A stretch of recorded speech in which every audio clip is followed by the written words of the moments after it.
देखो, प्रश्न पत्र 1 है निबंध। निबंध में बोला गया है कि उम्मीदवार को विविध विषयों पर निबंध लिखना होगा।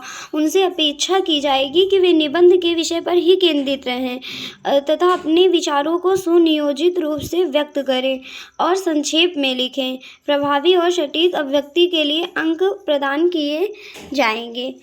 अब आते हैं प्रश्न पत्र सेकेंड, जिसको बोलते हैं जीएस पेपर 1 या फिर सामान्य अध्ययन 1। भारतीय विरासत और संस्कृति पेपर सेकेंड में है।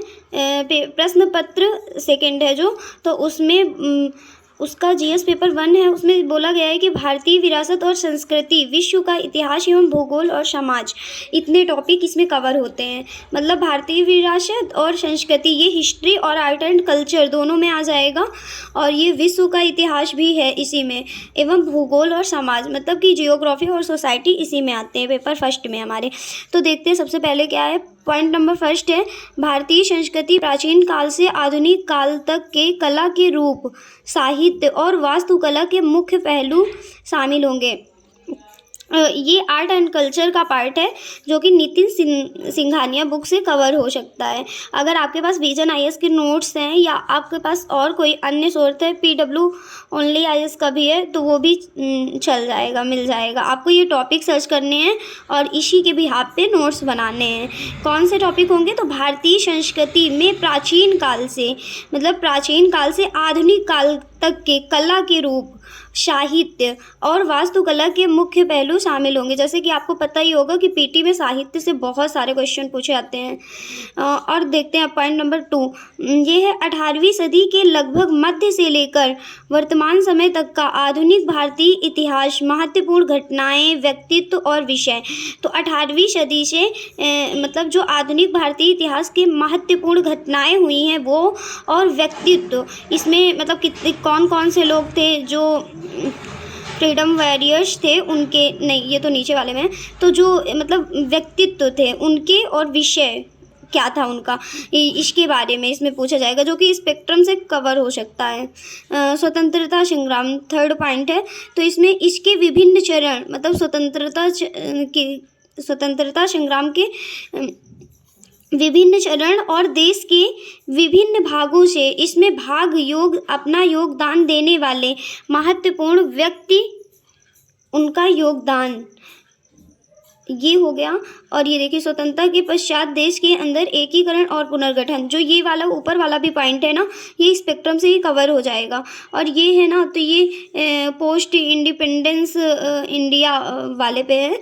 तो इसके 10 पेज के आप विजन आईएएस मटेरियल से नोट्स बना सकते हैं। तो आते हैं ये 5th पॉइंट पे, विश्व के इतिहास में 18वीं सदी की घटनाएं यथा औद्योगिक क्रांति, विश्व युद्ध, राष्ट्रीय सीमाओं का पुनः सीमांकन, उपनिवेशवाद की समाप्ति, राजनीतिक दर्शन शास्त्र जैसे साम्यवाद, पूंजीवाद, समाजवाद आदि शामिल होंगे। उनके रूप और समाज पर उनका प्रभाव, तो ये आप लोग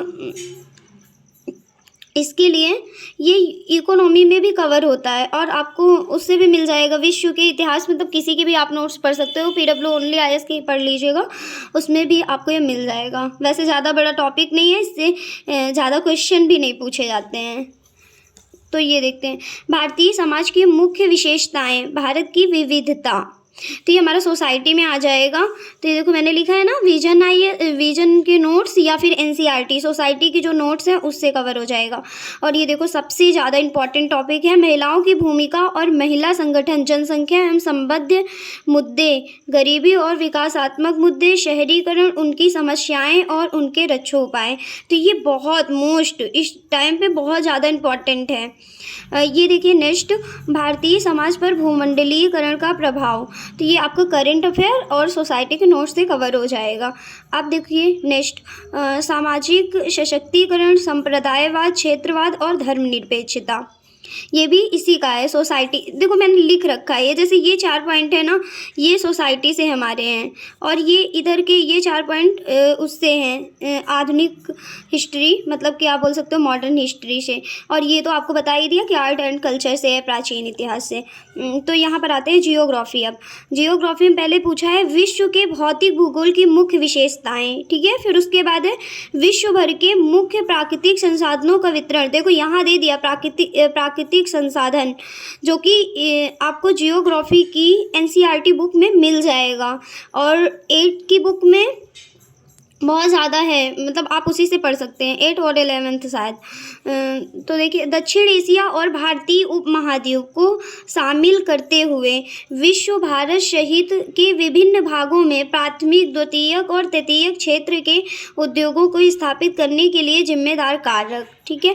नेक्स्ट आते हैं भूकंप, सुनामी, ये वो डिजास्टर मैनेजमेंट से है। भूकंप, सुनामी, ज्वालामुखी हलचल, चक्रवात आदि जैसी महत्वपूर्ण भूभौतिकीय घटनाएं, भौगोलिक विशेषताएं और उनके स्थान, अति महत्वपूर्ण भौगोलिक विशेषताओं, जल स्रोत और हिमवरण सहित और विभिन्न और वनस्पति एवं प्राणी जगत में परिवर्तन और इस प्रकार के परिवर्तनों के प्रभाव। देखो मैंने यहाँ लिख रखा है कि आपके किससे कवर होंगे, 6 to 12 एनसीईआरटी जियोग्राफी की, और मुन्नाल सर के लेक्चर भी आप दे सकते हैं, या फिर करेंट अफेयर। बट ये तो बहुत बड़ा हो जाएगा, ये नहीं आप पढ़ सकते, क्योंकि एनसीईआरटी में ज़्यादातर आपको मिल जाएगा। अब पेपर नंबर 3 है और जीएस पेपर 2 है। तो अगर उसमें मैंने आपको कुछ गलत बताया हो ना, तो बीइंग ए स्टूडेंट मुझे जितनी नॉलेज है मैंने बता दिया है। और अब ये वाला पेपर डिस्कस करते हैं। तो इसमें देखो पेपर नंबर 2 है शासन व्यवस्था, या फिर इसको अगले में कर लेते हैं, अगले लेक्चर में।